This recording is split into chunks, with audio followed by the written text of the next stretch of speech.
right here, please. Do you solemnly swear or affirm that the testimony that you're about to give in this cause will be the truth, the whole truth, and nothing but? Yes, I do. Thank you, ma'am. Please step this way.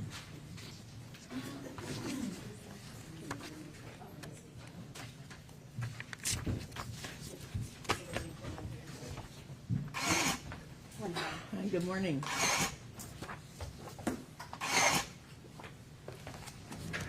If you would, please introduce yourself and spell your name for us. My name is Maureen Meehan. First name is spelled M-A-U-R-E-E-N.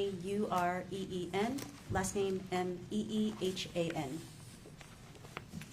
Good morning. How are you today? I'm good. How are you? I'm good, thank you. Could you tell the jury how you are employed? Yes, so I'm employed at the Florida Department of Law Enforcement as a crime laboratory analyst in the biology section. Could you please describe for the jury what you do as a crime laboratory analyst in the biology section for the Florida Department of Law Enforcement? So I examine items of evidence, testing for possible body fluids such as blood, semen, and saliva. I will collect samples from this evidence, develop DNA profiles, make comparisons to known reference standards, calculate statistics, and release a report. Were you tasked in this case with analyzing a series of, I believe it was 7 items for potential biological material evidence? Yes. Permission, Judge, by stipulation, I've got pre-marked what would become defense exhibits 4 through 10. The defense would move by stipulation with the state to have these admitted into evidence. All right, will be received.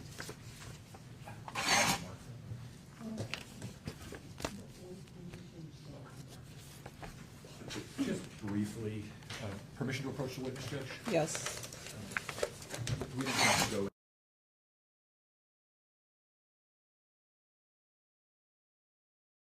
Then I just have a couple of questions about it. Yeah.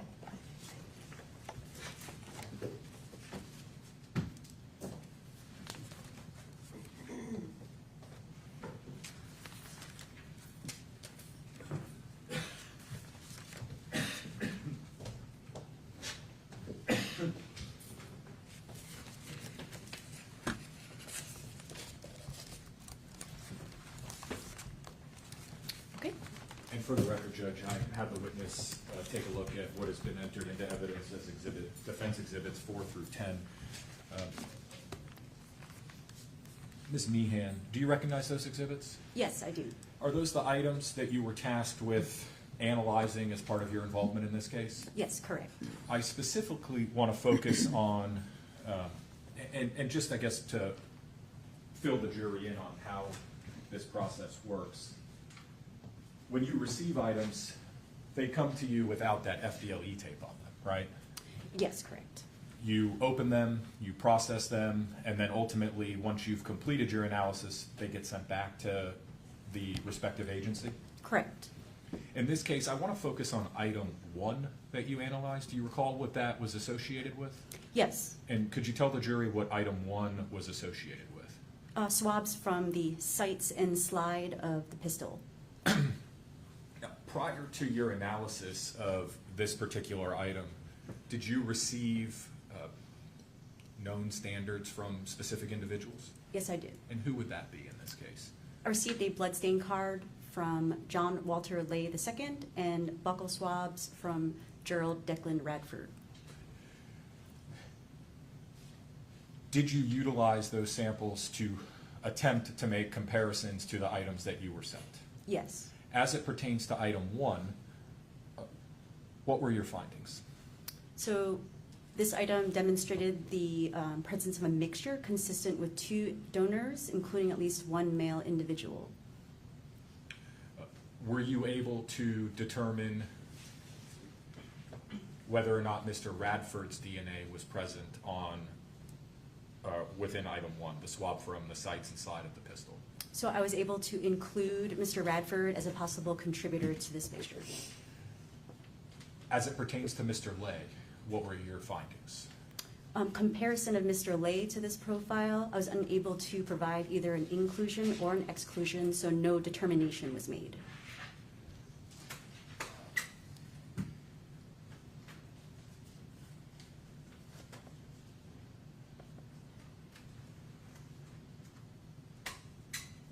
One moment to confer, Judge. Sir?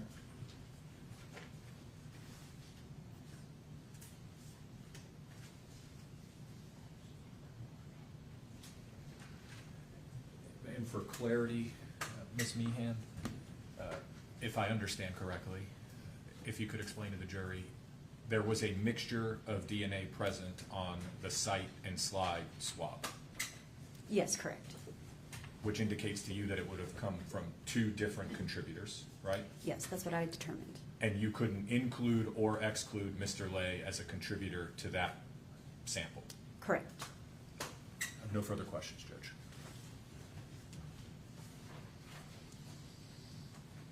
Morning, man. Good morning.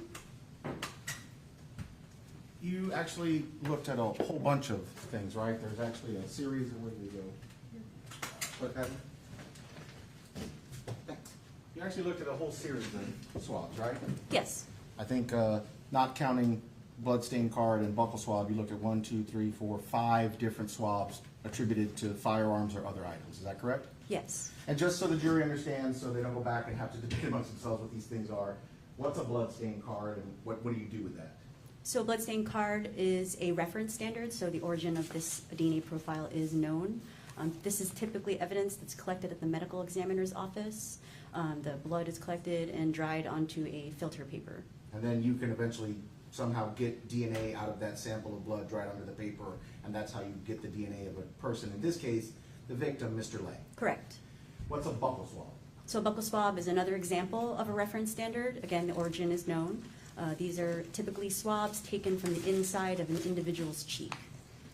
And then you can use that to get the DNA profile of, in this case, the defendant, Mr. Radford. Correct. And at that point, we have like known profiles attributable to specific people. Yes. And for the record, so the jury understands, Exhibit 9 and Exhibit 10, 9 is the buccal swab of the defendant, and 10 is the bloodstain card of the victim. These are the things you use to first have a working knowledge of what DNA might be attributable to any specific person. Yes. Now you get 5 other samples. That's 8, 7, 6, 5, and 4. Read it backwards, sorry. And those are swabs from items. Correct. And 3 of those swabs are swabs from different portions of the gun. Are you familiar with a firearm enough to at least help me explain the different portions of the gun? Yes, I think so. Okay, so there it is on the TV. This portion up here, and these little things that poke up off the top, what portion of the gun is that? The slide. The slide, and these things at the top, are these the sights basically? Not familiar with that, but yes, I. Like if I was looking down the yes. gun, I would use that to aim? Yes. Okay. Then there's another, the lower portion, what do we call this section?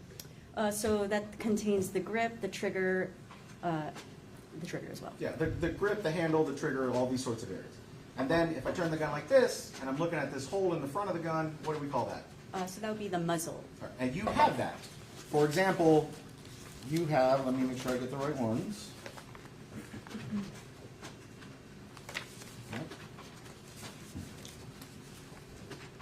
All right, so that is these 3.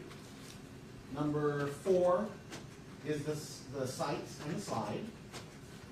Number 5 is the handle, trigger, and mag, meaning the magazine of the pistol, correct? Yes. And then finally, the last one, number 6, is the muzzle. Correct. So you have swabs from all over this gun, basically. Yes. The other 2, just so the jury knows why we're talking about it, 7 goes to a blue thermos mug, and 8 goes to something called a blue Bubba mug. Correct. And you never actually see the actual items, right? That's correct. You just see these, I mean, what's in here are basically like kind of long-looking Q-tips. Yes. Okay, so you get these Q-tips, that's the swabs, and you can go through a process, and I'm not going to go through all the process, but you can go through a process and you can try and extract the DNA off the swab, and then eventually you can try and compare the DNA that came off the swab to the known sample from a particular person and see if they match or if they don't match or whatever the case may be. That's correct. And just to give people the basic primer of DNA, DNA comes from where? Where do people get DNA from? So almost every cell in your body contains DNA. So you can get it from blood, Correct. You could get it from semen or saliva. Yes. You could even theoretically get it from skin, Yes. right? You could find a piece of clothing that someone had worn. If there's lots of wear, like the collar of my neck rubbing against the collar, you might be able to get DNA there from my skin cells. Yes. Or I could touch an object, even briefly, and maybe leave DNA. That's correct. But just because I touch this object, or I touch this object, or I touch this object, is there any guarantee that I leave DNA? The possibility is there, yes, but there's no guarantee how much. Okay. So maybe DNA is on an item, maybe DNA is not. We swab it, and then you have to tell us after the fact, yeah, there is DNA, no, there isn't DNA, and I can either maybe tell you who it is, or I can't tell you who it is, or whatever the answer may be. Is that correct? That's correct. So let's work backwards. You did the swab of the blue Bubba mug, okay?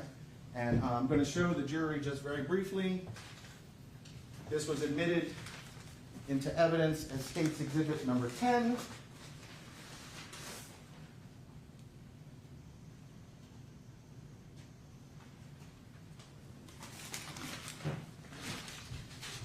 So you got some swab attributed to something called a blue Bubba mug.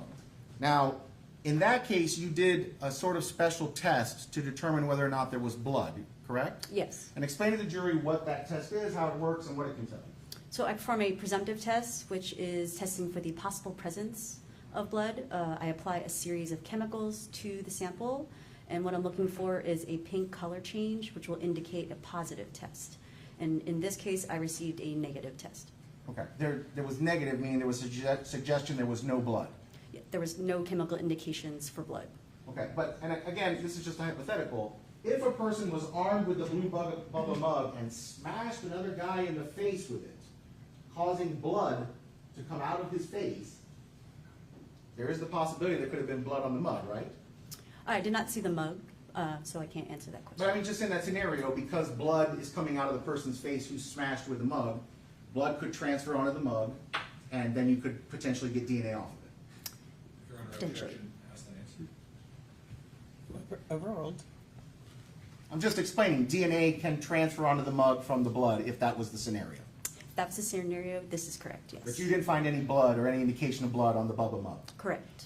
But you did find DNA on the mug Yes. from one person, Correct. and only one person. Yes. And who's that? So I matched the partial DNA profile to Mr. Lay. Right. So if that was the victim's mug and he was holding it in his hand or something, it would not be surprising that we might find his DNA on his own mug. Correct. There was another mug. There was a blue thermos mug. And I will show the jury what's been marked as Exhibit 8. It's a little hard to see, but maybe if I blow it up here, you can see the words thermos on it.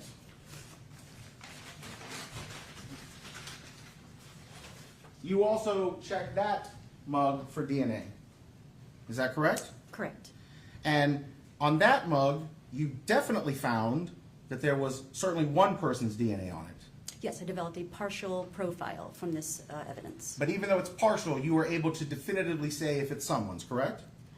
I did match it to an individual, correct. All right, and that's the language you use match. So you're saying Yes. this matches a particular person. Whose DNA matches onto that mug? The DNA matched Mr. Radford. Radford, okay. So if that was Mr. Radford's mug and he was holding it and drinking from it, not surprising his DNA might be on that mug. Correct. But there was an indication that there might be other DNA on that mug, wasn't there? There was more information in the sample which suggests the possibility of additional contributor. However, it was not interpretable. All right, and so all you can say is maybe there's somebody's DNA on there. Is that correct? I'm saying that there was potential information that was present that may indicate a contributor, but it was not interpretable, so I did not compare it to anyone. Okay. But again, we covered touch DNA can get onto an item from just even touching something, correct? Correct.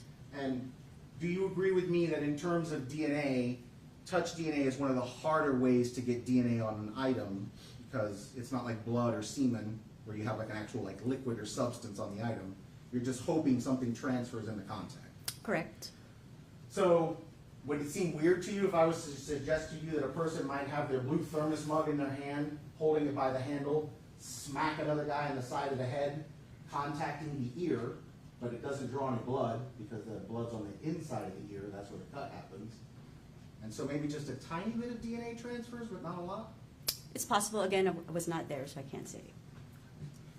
The next one that you had was the muzzle of the gun. Again, that's the front part here, the hole of the gun, correct? Yes. And did you get indications that there was DNA on that muzzle area? So I was able to develop DNA results. However, they were not interpretable. Okay, and what does not interpretable mean? So this DNA profile, during the analysis process, I was able to determine whether it was a mixed profile, or a single source profile.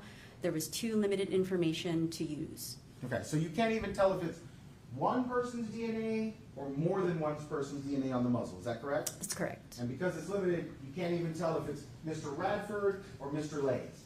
Correct.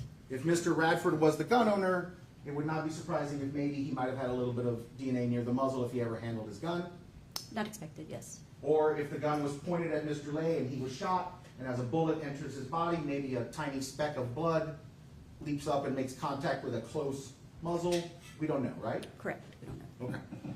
So then we get to the grip, the trigger, and the magazine, that I will, for ease of description, call the lower portion of the gun. You were able to find DNA there, right? Yes. And you were able to find a specific person. You can again say it's a match to one particular person, the DNA that's there.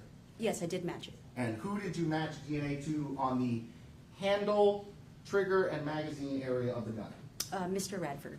Now, if Mr. Radford was holding the gun in his hand and his finger was on the trigger, and he had at some point in his life loaded the magazine into the gun, not surprising we would find Mr. Radford's DNA on the handle and the trigger, right? That's correct. There is a suggestion, though, there that there is maybe somebody else's DNA? Again, this is the same as the previous sample. There was additional DNA that was potentially suggesting a possible contributor. However, this, again, was not interpretable. All right, and now we're going to have to dive into the weeds for just a brief second. I want you to explain to people what is DNA, where it comes from, like how do we get it genetically, like all those sorts of things. So DNA, it stands for deoxyribonucleic acid. You get half of your DNA from each of your parents. 99% of the DNA within our bodies does code for the same information in all people, with the exception of identical twins. The remaining portion of that is different amongst us, and that's where I do my testing. Okay, and so when you do the testing for like a known sample, like the defendant's known sample, the buccal swab he gave, you end up with basically, for ease of description, like a series or a pair of numbers that tell you like the markers at each of his DNA spots, right? Yes. And what do we call those DNA spots? So the spots that I look at, for lesser terms, they're also known as locations or loci. I look at 21 of these areas. And each one of those areas, you'll find 2 DNA markers for an individual. Each one of those DNA markers represents one that you've gotten from each parent. Right, so mom gives me a marker, dad gives me a marker, they become a pairing, that forms one of my loci, and people have like millions and millions in their DNA, I think, right? Or whatever the case may be? Yes. Okay, but you have 21 that you look at because those are the ones that we use because they're the human, sort of the ones that distinguish us from animals and stuff like that. Right, these are the used ones in forensics. Okay. And so, for example, you might look at a person's DNA profile, you know, and you've got 21, and the first one might be a pairing of numbers. You might have like a 13, 14. That could be like an example, right? That's correct. And that's a pair because, for example, just in my hypothetical, 13 comes from mom and 14 comes from dad. Sure. And then you might have another one, and that one could be a 16, 19. And Right. then you can even, in some cases, have one where you just happen to have the exact same number at both, 15, 50. Yes. Okay, and you get 21 sets of numbers of a pair each, and that's a DNA profile for a person. Correct. Okay, but sometimes you can look at a DNA profile, and you might have one little oddity. You might have like a 15, 15, 16, or you might have like a 13, 14, 19. People can't have more than 2 numbers because we always have a pair. So when you see this third number, it suggests maybe there's another person. When I'm looking at the profile and I've determined that it is a single source profile, again, most people have attributed at each area, you'll have 1 or 2 peaks. So if I see an additional peak, it is most likely possible additional And contributor. when you say a peak, that's like a 13 is one peak and a 14 is one peak, or whatever. Correct. So in the case of the trigger handle magazine, you got a complete DNA profile from the defendant, Gerald Radford, right? I did obtain a partial DNA Or you had a profile. partial one. How many locations did you have? So I had 21 areas. You had 21 areas, Yes. okay. And so you had 42 numbers, 21 pairings, is that what you had? So a partial profile means that there is some missing information from that, the DNA markers in the 21 areas. Okay, so you might have had 21 areas, but some areas you might have only had like a 13 and not another number? Is that Correct. what you mean? Yes. Okay, but you got information at all 21 locations, but at one of those locations, did you just happen to get a third number? Did you have, for example, a 13, 14, 19? I don't remember the number specifically, but yes, that is what you are talking about, correct? You didn't have a third number at like every of the 21 locations, right? Correct. You had one sort of anomaly. Yes. And you don't know what that means, right? You can't tell me if that really means there's a second person who touched the gun, right? Correct. You can't tell me who that person is. No. It could be even something as innocuous as somebody walked by the object and sneezed on it, or was like collecting it and sneezed on it accidentally, or who knows, but the point is, we have no idea what that one random anomalous number is, right? That's correct. It's not saying there's definitely a second person touching the trigger. Correct. Okay. So the only place where we have a mixture, and tell the jury what a mixture is as opposed to a single source profile. So a mixture is a profile that is from more than one individual. Okay, and so if, for example, in some sort of weird universe, Mr. Cruz and I both decided to cut ourselves and bleed into the same spot, the blood would mix, and then if you swabbed it, you would expect to find a mixture of Mr. Chambers and I. Yes. Okay, and I called it Mr. Cruz again, I apologize. That's a mixture, a place where two people's DNA have sort of overlapped in the area. Correct. It doesn't tell us why they overlapped. That's correct. It can't tell us what they're doing at the moment that they overlap. Correct. Okay, so if I was to touch this gun and then let you touch the gun, there would potentially be a mixture of our touch DNA. Yes, it's possible. But it doesn't tell me whether or not you were holding the gun and I was trying to wrestle it away from you. It doesn't tell you whether or not I'm holding the gun and you're trying to wrestle the gun away from me, right? Correct. All it can tell us is maybe some other person touched this object, but not what they're doing, when they did it, why they were doing it. That's correct. Okay, so on the top of the gun, the part that you have to pull back to rack and make it so it shoots, whose DNA did you find on the top of the gun? The sights and the slide. So the sample itself was collected to be sights and sights and slide. I Right. don't know how the crime scene individual may have collected it. Was it from the sights first, or from the slide first? I'm not sure. I got it, but it came from somewhere up here on the top part, the part that you use to make a semi-automatic gun ready to shoot. Correct. Whose DNA did you find? So I was able to include Mr. Radford as a possible contributor to this mixture. And there I noticed you don't use the word match. Correct. Why do you use the word include as opposed to match? So match refers to a single source profile, so I'm saying DNA profiles are consistent with one another, as opposed to a mixture.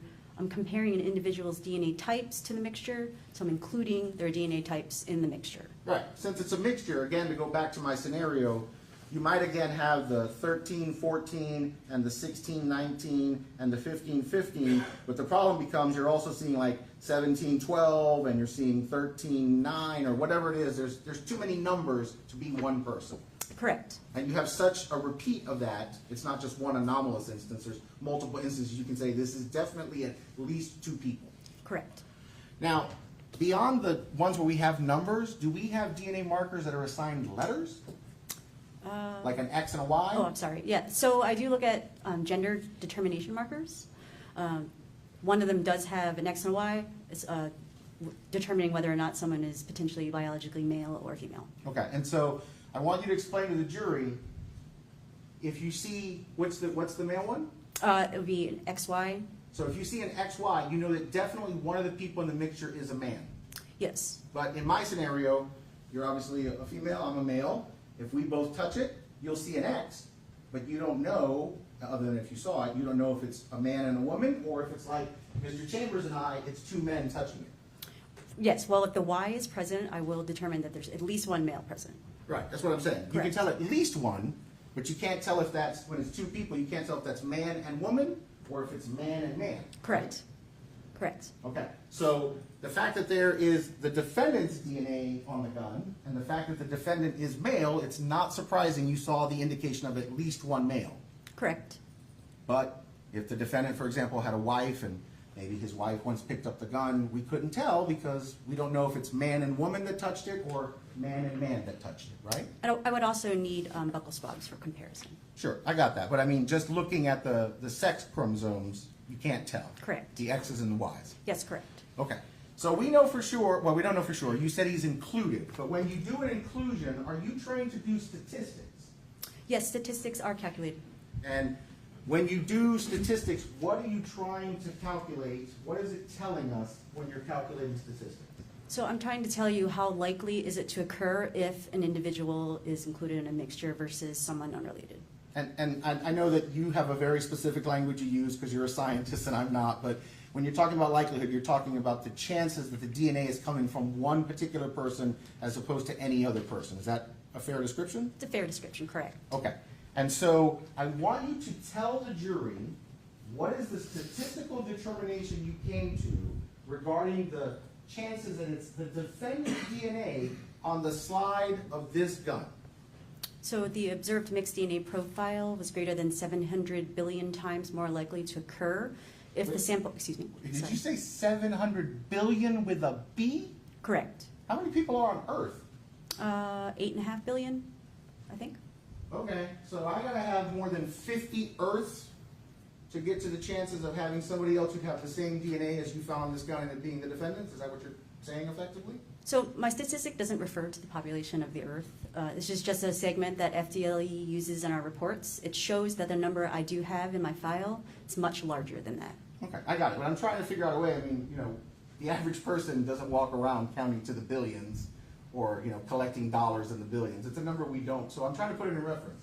There's 8.5 billion people on the planet, and you're saying 700 billion for the chances it's the defendant's gun, on the DNA on the gun? Greater than 700 billion. Greater than, oh, okay, Correct. thank you. So it's a mixture. We got a pretty good indication it's the defendant's DNA on the slide of the gun. Can you tell me who the other person in the mixture is? So I was unable to make a determination to Mr. Lay to this item, and I had no other reference standards to compare. Well, you did have a reference standard from the victim, Mr. Lay, right? Correct. And you can't do what's called include or exclude him. Correct. And so maybe he's there, but also maybe he's not. So yes, there was no statistical support to either include or exclude Mr. Lay. So we have no idea who else's DNA is on this gun other than maybe Gerald Radford's. We have some indication of some person, but no idea who it might be. Yes, I had no other references to compare. But in fairness,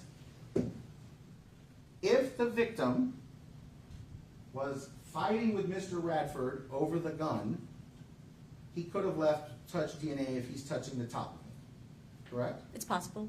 But you again can't tell if that's because the victim is the one holding the gun trying to shoot Mr. Radford, or if Mr. Radford is trying to shoot the victim and the victim is fighting over the gun trying to not get shot. No, I can't tell you that.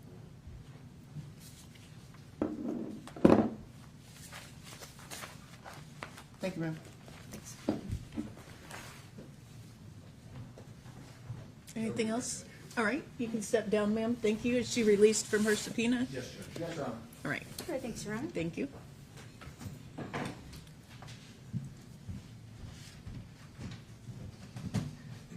Defense would rest, Judge. All right.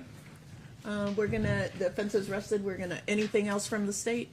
No, Your Honor. All right, we're gonna take a quick recess. All rise.